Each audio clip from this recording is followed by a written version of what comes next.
جن کا بھروسہ اللہ ہو ان کی منزل کامیابی ہے، اور تمہارے چاہنے سے کچھ نہیں ہوتا جب تک اللہ نہ چاہے۔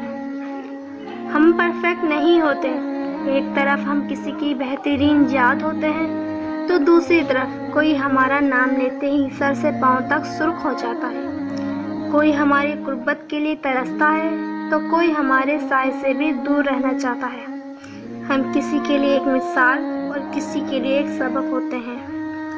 نصیب کیسا بھی ہو، نماز اور قرآن سے مدد لے کر اللہ سے جو مانگو ضرور ملتا ہے۔ جس شخص کو اللہ کے ہر کام میں حکمت سمجھ آ جائے وہ زندگی میں کسی بھی واقعے کے رونما ہونے پر شکوہ نہیں کرتا، صرف تسلیم کرتا ہے، مصیبت کا مقابلہ صبر اور نعمتوں کی حفاظت شکر سے۔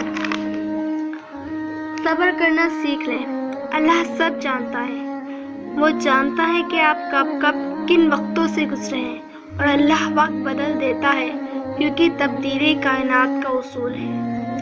اللہ کی حد توڑنے پر اللہ کچھ نہیں کہتا، مگر وہی حد آپ کو بے حد و بے انتہا توڑ دیتی ہے، اور پھر رب ہی ہوتا ہے جس سے رجوع کرنے پر وہ آپ کو جوڑتا ہے، اور تم رب سے بڑھ کر کسی کو اپنا نہیں پاؤ گے۔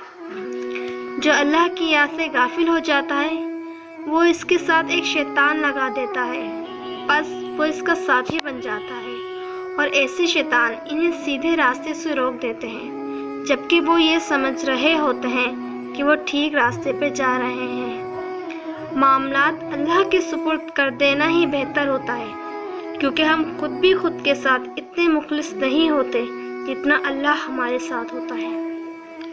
سمندر بہت بڑا ہے لیکن ہم اتنا ہی پانی لے سکتے ہیں جتنا ہمارے ہاتھ میں آتا ہے۔ اس طرح اللہ کی رحمتیں بہت لامحدود ہیں لیکن ہم اتنا ہی پاتے ہیں جتنا ہمارا ایمان ہوتا ہے۔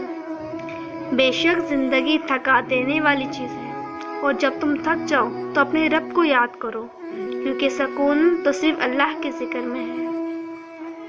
علم یہ نہیں کہ بات کتنی گہری ہے اور الفاظ کتنے مشکل ہیں، علم یہ ہے کہ بات کتنی ضروری ہے اور الفاظ کتنے سادہ ہیں۔ استغفار بہت پڑھا کرو، اس سے مشکل آسان اور روزی میں برکت ہوتی ہے۔ عمل اگر نفس کی شامت سے گناہ ہو جائے تو توبہ میں دیر مت لگاؤ، اگر پھر ہو جائے پھر جلدی توبہ کرو۔